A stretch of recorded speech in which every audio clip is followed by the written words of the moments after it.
Welcome back to the channel, guys. My name is Tyler Babb, and today we're going to be talking about Nosferatu, the new horror film by Robert Eggers. I'll be with my thoughts right after this.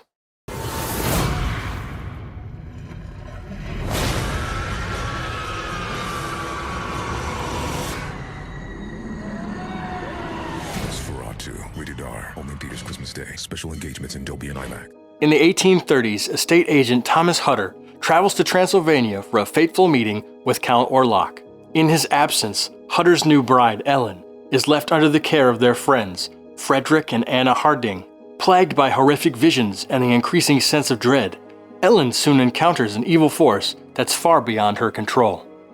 This movie is directed by Robert Eggers and stars Bill Skarsgård, Nicholas Hoult, Willem Dafoe, Lily Rose Depp, and Aaron Taylor Johnson. Alright guys, so we are kicking off the new year 2025. A lot of movie reviews are coming your way from me. I want to go see more movies and I want to bring my thoughts back to you guys because I really enjoy watching movies and I really love discussing movies. So that's what I'm going to keep doing more on the channel. Now, Nosferatu obviously is from the 1920s, right? German expressionism, but this is an updated take for today's audiences, and I guarantee you guys that if you're into that, if that is your jam, there's no way you're not gonna like this, guys. I mean, here's my thing. Robert Eggers, I think, he's been hit or miss for me, honestly, but there was just something about this film. You know, I'm not really a horror guy, but there's something about the artistic expression of filmmakers, right? He's an auteur, right? Robert Eggers is somebody who has such a specific vision, right, and pours everything into himself when he makes movies like this. And this is a movie that he has been working on since he was like 9 years old. He first saw the first one back in 1920. He saw that on a VHS copy when he was 9 years old, and basically has been planning this movie since he was like 9. So there's a lot of love and a lot of care, and when I hear things about that, when I hear things like that from a director, right, who this has kind of been a dream project of theirs, right? You hear that going into the movie. I'm definitely intrigued, and it definitely makes me more invested in seeing these movies, right? I think that's the thing that separates, you know, us people who love to watch movies more than the average moviegoer, at least for me, is I really like to learn about the filmmakers, right? It really is about the people behind the camera more so than it is about the people in front of the camera for me most of the time. Guys, I think the performances here are out of this world. I don't think there's a weak performance in the entire show. Obviously, these are some of the best actors working today, right? We have Willem Dafoe, who plays the kind of Van Helsing-esque character, right? The hunter, the vampire hunter, right? He's incredible in this. Lily Rose Depp carries this movie on her back, really takes the leading lady role, right? Something that I don't really think that she's had the opportunity to do, but she steps in the role and she owns it. Do I think that she's going to get an Oscar nomination for this? Probably not, just because for some reason I feel like the Academy is going to look down on this. For some reason, it's really a bummer because it is one of the best movies that I've seen this year, and it's definitely in my top list of movies that I've seen. The big standout here, I would say, all of these actors are pretty incredible here, but Bill Skarsgård, what he is able to do here, and this is unfortunate that I think he's going to get overlooked too when it comes to Oscar nominations or Oscar buzz. Do I think he deserves to win Best Actor? I don't know. Maybe Best Supporting Actor, you could definitely get him maybe even that Oscar, because even though he's not the main character in this film, he's definitely a supporting character. And what he does here, the way he's able to change his voice and the character design and the makeup team and the cinematography is unbelievable, guys. This is one of the most beautiful movies of the year, hands down. You know, I'm a big Marvel guy and I really like Marvel, but Marvel lately doesn't have any style to it, right? We all shoot in these log formats, these kind of muted tones, and nothing is contrasty. People are afraid to shoot in the dark. People don't know. And like Marvel movies, they look muddy and they don't look pushed enough in terms of contrast. And it all looks the same in the Marvel universe. And I spend a lot of my time in the Marvel universe, and I really wish that we could get away with that. So this was just a complete kind of 180 of what I'm used to seeing visually for a lot of movies these days.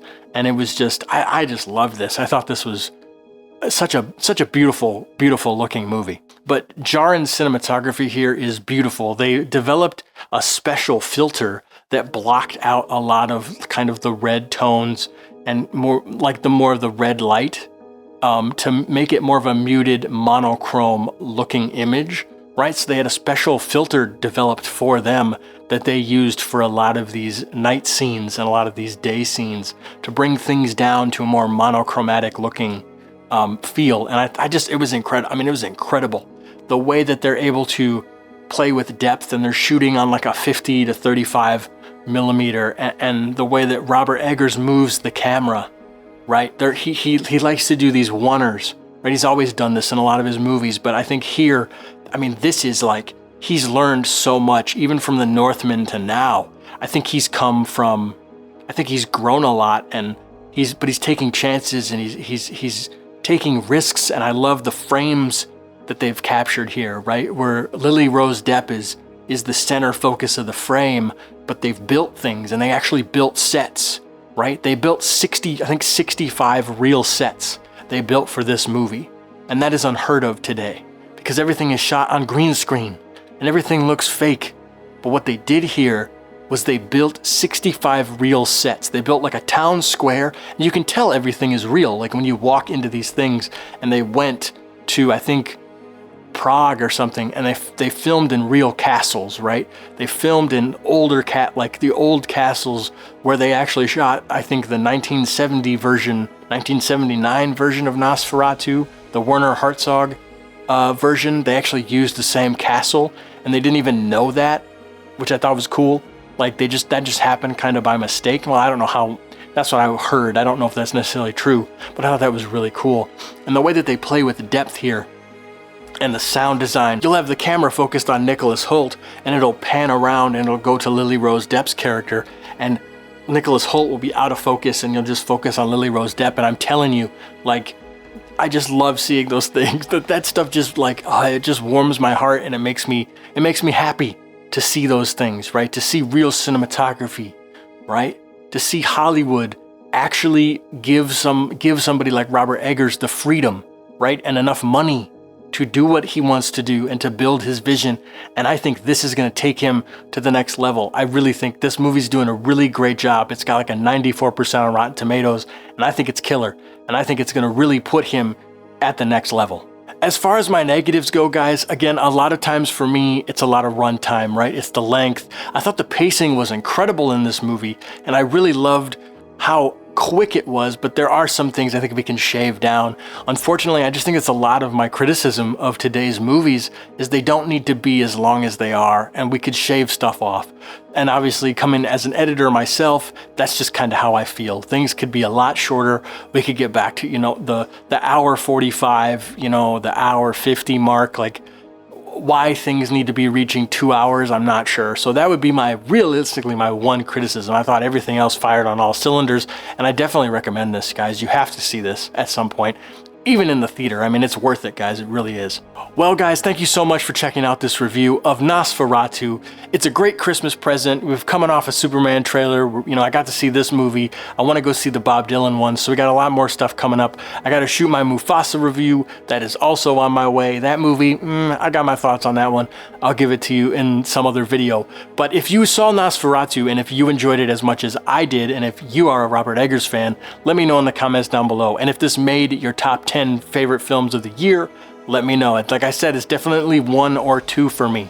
Guys, thank you so much for checking this out. Hit the subscribe button, hit the like button. It really helps out in the algorithm and pushes me out there. We got a lot more content coming on the channel this year.